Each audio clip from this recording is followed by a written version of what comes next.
साल 1946 8 साल का एक बच्चा अपना स्कूल बैग लिए मुंबई के आजाद मैदान में भीड़ और शोर से निकलते हुए पास में खड़ी एक अंग्रेज पुलिस ऑफिसर की मोटरसाइकिल की तेल की टंकी खोलता है और उसमें चीनी डालने लगता है। तभी उस बच्चे पर एक कांस्टेबल पीछे से टांगों पर लाठी मारकर भगा देता है। असल में वो बच्चा चीनी इसलिए डाल रहा था ताकि अंग्रेज ऑफिसर की मोटरसाइकिल के इंजन में चीनी जाने से मोटरसाइकिल बंद पड़ जाए और अंग्रेज ऑफिसर लोगों का पीछा न कर पाए। उस समय पूरा भारत गांधी जी के अंग्रेजों भारत छोड़ो स्लोगन के समर्थन में उतर चुका था और ये उस बच्चे के अंदर की देशभक्ति का जुनून था जो अपनी उम्र का ना सोचकर अंग्रेजों से उलझने स्कूल से सीधा आजाद मैदान चला गया। ये बच्चा और कोई नहीं, हमारे रतन टाटा जी थे, जिनके अंदर देशभक्ति कूट कूट कर भरी हुई थी। ऐसे ही थे हमारे Ratan Tata ji, think about your nation and society first की फिलॉसफी में बिलीव करने वाले। तो चलिए दोस्तों, आज मैं आपको सुनाता हूं रतन टाटा जी की लाइफ जर्नी, जिससे आपको काफी कुछ सीखने को मिलेगा। वीडियो में आगे बढ़ने से पहले अगर आप हमारे चैनल पर नए हैं तो प्लीज चैनल को सब्सक्राइब करके हमें सपोर्ट करें। आपकी हर सब्सक्राइब हमें अगले वीडियो बनाने के लिए मोटिवेट करती है। तो चलिए बिना किसी देरी के इस इंफॉर्मेटिव वीडियो को शुरू करते हैं। दोस्तों, रतन टाटा जी का जन्म 28 दिसंबर 1937 को मुंबई के एक पारसी फैमिली में हुआ था। ये अडॉप्टेड चाइल्ड थे। इन्हें नवल टाटा जी ने अडॉप्ट किया था। By the way, Naval Tata ji भी एक अडॉप्टेड सन थे। नवल टाटा जी के फादर सर रतन जी टाटा थे और इनके फादर थे जमशेद जी टाटा जी, जो कि किसी पहचान की मोहताज नहीं है। दोस्तों, आज जिस टाटा ग्रुप का डंका पूरी दुनिया में बज रहा है, उस टाटा ग्रुप के फाउंडर जमशेद जी टाटा जी ही थे। उन्होंने अपने 65 साल के जीवन में वो कर दिखाया था जो मेरे और आप जैसे लोग कल्पना भी नहीं कर सकते। चाहे इंडिया की पहली स्टील फैक्ट्री हो या फिर पहला 5 स्टार होटल ताज होटल हो, इन सब की शुरुआत जमशेद जी टाटा जी ने की थी। जमशेद जी टाटा जी की तरह ही नवल टाटा जी भी काफी एनर्जेटिक थे। वे टाटा ऑयल मिल के मैनेजिंग डायरेक्टर थे, जबकि रतन टाटा की मां सूनी टाटा एक हाउसवाइफ थी। रतन टाटा जी जब 10 साल के थे तब इनके पेरेंट्स का डिवोर्स हो गया। माता पिता के अलग होने के बाद रतन टाटा जी और उनके भाई जिमी टाटा को उनकी दादी नवाज़बाई टाटा ने पाला। मुंबई में अपनी प्राइमरी एजुकेशन के बाद 1955 में रतन टाटा जी अमेरिका चले गए और यहीं पर उन्होंने कॉर्नेल यूनिवर्सिटी से 1962 में BArch यानी आर्किटेक्चर की डिग्री ली। दोस्तों, रईस खानदान से रिश्ता होने के बाद भी रतन टाटा जी हमेशा ही चमक धमक से दूर रहे थे। उन्हें बचपन से ही सादगी पसंद थी, इसलिए अमेरिका में अपनी स्टडी के दौरान रतन टाटा जी ने अपनी पहचान अपने दोस्तों से छिपा कर रखी। वे नहीं चाहते थे कि उनके दोस्त उन्हें उनके फादर या फिर उनके ग्रेट ग्रैंडफादर की वजह से रिस्पेक्ट दें। वैसे दोस्तों, अक्सर ऐसा देखने को मिलता है कि जो बच्चे नोबल फैमिली या फिर किसी रिच फैमिली से आते हैं, वे अपने फ्रेंड्स के सामने अपनी अमीरी का धौंस जमाते फिरते हैं। लेकिन रतन टाटा जी ऐसे बिल्कुल नहीं थे।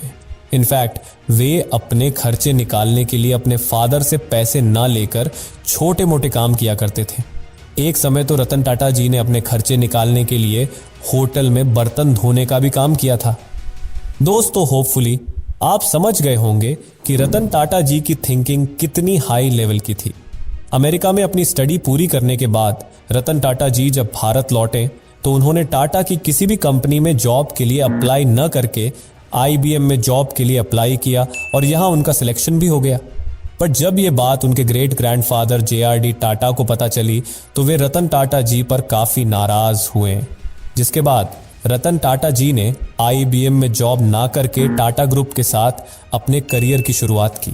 रतन टाटा जी ने ज्वाइनिंग के बाद करीब 6 महीने तक जमशेदपुर प्लांट के टेल्को, जो कि अब टाटा मोटर्स है, यहाँ पर उन्होंने ट्रेनिंग ली। यहाँ ट्रेनिंग पूरी करने के बाद वो टाटा स्टील में चले गए और यहाँ पर भी उन्होंने काम को सीखा। और जब वे पूरी तरह से काम सीख गए तब JRD टाटा ने उन्हें ऑस्ट्रेलिया में टाटा ग्रुप के रेजिडेंट रिप्रेजेंट की जिम्मेदारी सौंप दी, जहां कुछ सालों तक अपनी जिम्मेदारी बखूबी निभाने के बाद 1970 में रतन टाटा जी भारत वापस लौट आए। यहां आकर उन्होंने TCS को ज्वाइन किया और साल 1991 में उनके काम को देखते हुए उन्हें टाटा ग्रुप का चेयरमैन बना दिया गया। अपने इस पोस्ट पर रहते हुए रतन टाटा जी ने करीब 21 सालों तक टाटा ग्रुप को लीड किया। दोस्तों, रतन टाटा की लीडरशिप में टाटा ग्रुप की वैल्यू न सिर्फ 50 गुना बढ़ गई, बल्कि टाटा ग्रुप ने 100 से अधिक देशों में अपना एक्सपेंशन भी कर लिया। रतन टाटा जी ने टाटा ग्रुप को एक ग्लोबल ऑर्गेनाइजेशन बना दिया, जिसका 2/3 रेवेन्यू उसके ओवरसीज मार्केट ऑपरेशन से आने लगा। पर दोस्तों, सुनने में ये सब जितना आसान लग रहा है, उतना आसान ये था नहीं। टाटा ने सबसे पहले इंग्लैंड की कंपनी टेटली का एक्विजिशन किया था। एक्चुअली साल 1990 में टेटली दुनिया का सेकंड लार्जेस्ट टी ब्रांड बन गया था, जबकि टाटा टी उस समय दुनिया की लार्जेस्ट टी प्रोड्यूसिंग कंपनी थी।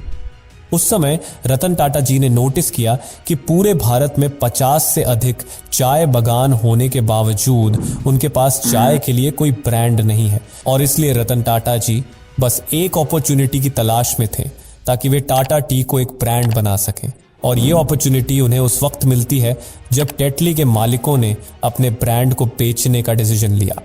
रतन टाटा जी ने तुरंत इस मौके का फायदा उठाते हुए 271 मिलियन यूरो में टेटली को खरीद लिया।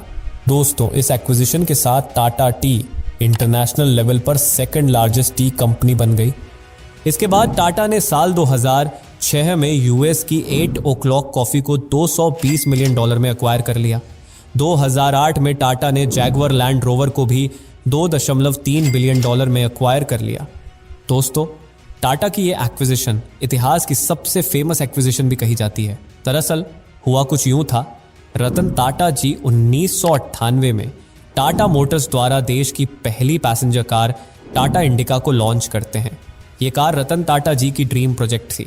इस पर उन्होंने काफ़ी मेहनत की थी, पर यह कार मार्केट में फेल हो गई, जिससे टाटा मोटर्स को काफ़ी लॉस हुआ। कंपनी को लॉस में जाता देखकर टाटा के फाइनेंशियल एडवाइजर्स और कुछ शेयर होल्डर्स ने रतन टाटा जी को कार प्रोडक्शन यूनिट को बेचने की एडवाइस दी, जिसके बाद रतन टाटा जी अपनी टीम के साथ अपनी कार प्रोडक्शन यूनिट को बेचने की डील लेकर उस टाइम की सबसे बड़ी कार कंपनी फोर्ड के पास पहुंचे। उस वक्त फोर्ड के सीईओ बिल फोर्ड ने रतन टाटा जी से ये कहते हुए उनकी डील में इंटरेस्ट दिखाया कि जब आपको पैसेंजर कार के बिजनेस का नॉलेज नहीं है तो आपको इसे शुरू ही नहीं करना चाहिए था, और हम आपका ये बिजनेस खरीद कर आप पर एहसान कर रहे हैं। दोस्तों, रतन टाटा जी को बिल फोर्ड की ये बात इंसल्ट की तरह लगी, इसलिए वे डील कैंसिल करके इंडिया वापस आ गए और टाटा इंडिका की कमियों को दूर करने में लग गए। दोस्तों, रतन टाटा जी की मेहनत रंग लाई और कुछ ही समय बाद उन्होंने मार्केट में इंडिका V2 नाम से इंडिका के न्यू वर्जन को लॉन्च कर दिया। दोस्तों, टाटा की इंडिका V2 मार्केट में आते ही छा गई। टाटा इंडिका के सक्सेस ने टाटा मोटर्स को अगले कुछ ही सालों में दुनिया की टॉप कंपनीज में लाकर खड़ा कर दिया, जबकि दूसरी तरफ साल 2008 आते आते फोर्ड कंपनी बैंकरप्सी के दरवाजे पर आकर खड़ी हो गई। खुद को बैंकरप्ट होने से बचाने के लिए फोर्ड ने अपने 2 कार ब्रांड्स जैगुआर और लैंड रोवर को बेचने का डिसीजन लिया। जब ये बात रतन टाटा जी को पता चली तो उन्होंने फोर्ड की इन दोनों कार कंपनीज को खरीदकर रतन टाटा जी ने लग्जरी कार्स के बिजनेस में एंट्री करने का डिसीजन लिया, और जून 2008 में रतन टाटा जी ने फोर्ड से जैगुआर बनाने वाली कंपनी JLR और लैंड रोवर को $2.3 बिलियन में खरीद लिया। कहा जाता है कि जब रतन टाटा और बिल फोर्ड के बीच ये डील हो रही थी, उस समय बिल फोर्ड ने रतन टाटा जी से सेम बात दोहराई थी जो उन्होंने रतन टाटा जी से सालों पहले कही थी, बट इस बार उसमें थोड़े चेंजेस थे। बिल फोर्ड ने इस बार रतन टाटा से कहा था, आप हमारी ये कंपनीज खरीद कर हम पर एहसान कर रहे हैं। दोस्तों, रतन टाटा जी चाहते तो उस समय बिल फोर्ड की इंसल्ट करके उनसे अपनी इंसल्ट का बदला ले सकते थे, बट उन्होंने ऐसा नहीं किया। रतन टाटा जी ने अपने इमोशंस को अपनी ताकत बनाकर अपने इंसल्ट का बदला लिया। दोस्तों, आज जैगुआर और लैंड रोवर टाटा मोटर्स के सबसे ज़्यादा प्रॉफिटेबल बिजनेस हैं।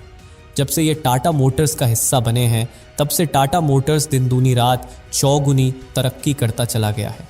टाटा को इनसे काफ़ी ज़्यादा प्रॉफिट होता है।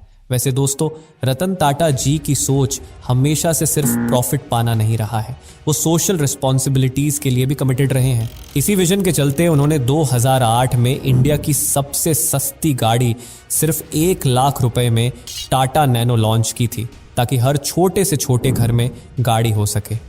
साल 2012 में रतन टाटा जी रिटायर होते हैं, लेकिन रिटायरमेंट से पहले की बात हो या फिर बाद की, वे हमेशा अपनी कमाई का ज़्यादातर हिस्सा दान में दे देते थे।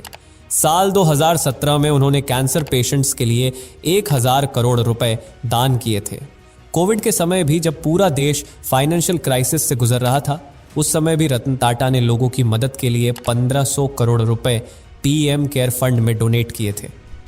दोस्तों, रतन टाटा जी ने अपनी पूरी लाइफ लोगों को यही सिखाने में बिता दी कि आप कितने सक्सेस हैं ये इस बात पर डिपेंड नहीं करता कि आपका बैंक बैलेंस कितना है, आपको कितने लोग जानते हैं या फिर आपकी प्रॉपर्टी कितनी है, बल्कि आपकी सक्सेस इस बात पर डिपेंड करती है कि आपने अपनी लाइफ में अपने अलावा कितने लोगों की लाइफ को बेहतर बनाया है। तो दोस्तों, ये थी life journey of the richest man in this world, पैसे से भी और दिल से भी, सर रतन टाटा जी। वीडियो पसंद आई हो तो लाइक, शेयर एंड हमारे चैनल राहुल राव को सब्सक्राइब करना ना भूलें। Thanks for watching.